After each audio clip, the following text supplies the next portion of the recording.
ആസർബൈജാനിൽ നമ്മൾ പോയാൽ എല്ലാവരും നിസാമി സ്ട്രീറ്റിലൊന്ന് പോകും. നിസാമി സ്ട്രീറ്റിൽ പോയാൽ പിന്നെ എന്ത് ഭക്ഷണം കഴിക്കണം, ഏത് റെസ്റ്റോറൻറ്റിൽ കയറണം എന്നുള്ളതാണ് ഒരു കൺഫ്യൂഷൻ. അതിൽ സാധാരണ ഇപ്പോൾ ഇന്ത്യയിൽ നിന്നും പാകിസ്ഥാനിൽ നിന്നൊക്കെ ആളുകൾ വന്നാൽ ആദ്യം ഇന്ത്യൻ റെസ്റ്റോറൻ്റ് അടക്കുക.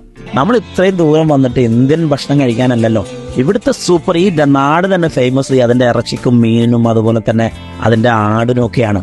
അപ്പോൾ അതുപോലെ തന്നെ ഇവിടുത്തെ നെറ്റ്സും എന്താ പറയുക ഫ്രൂട്ട്സുകളും വെജിറ്റബിൾസും ഒക്കെയാണ്. അത് ആസ്വദിക്കാനാണ് നമ്മളിവിടെ വരേണ്ടത്. അപ്പോൾ വളരെ ഫേമസ് ആയിട്ടുള്ള 3 ആസർബൈജാനി ട്രഡീഷണൽ റെസ്റ്റോറൻറ്റ്സ് ആണ്. ഒന്ന് നെർഗീസും, ഒന്ന് ഡോൾമയും, ഒന്ന് ഫെറോസും. ഇത് അടുത്തടുത്തുള്ള ഫിറോസ, നെർഗീസ്, ഡോൾമ അടുത്തടുത്തുള്ള 3 വളരെ ട്രഡീഷണൽ ആയിട്ടുള്ള ടേസ്റ്റി ആസർബൈജാനി ഫുഡ് കിട്ടുന്ന 3 റെസ്റ്റോറൻറ്റ്സ് ആണ്.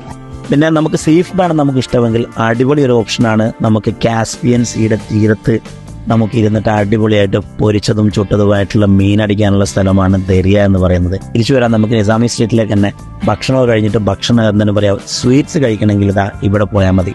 അപ്പോൾ ചുരുക്കി പറഞ്ഞാൽ കുടുംബത്തിൻ്റെ കൂടെ കുട്ടികളുടെ കൂടെ ഒന്ന് ജീവിതത്തിൽ ആസ്വദിക്കാൻ പറ്റിയ ഒരിടം തന്നെയാണ് അസർബൈജാനും അതിൻ്റെ നിസാമി സ്ട്രീറ്റും.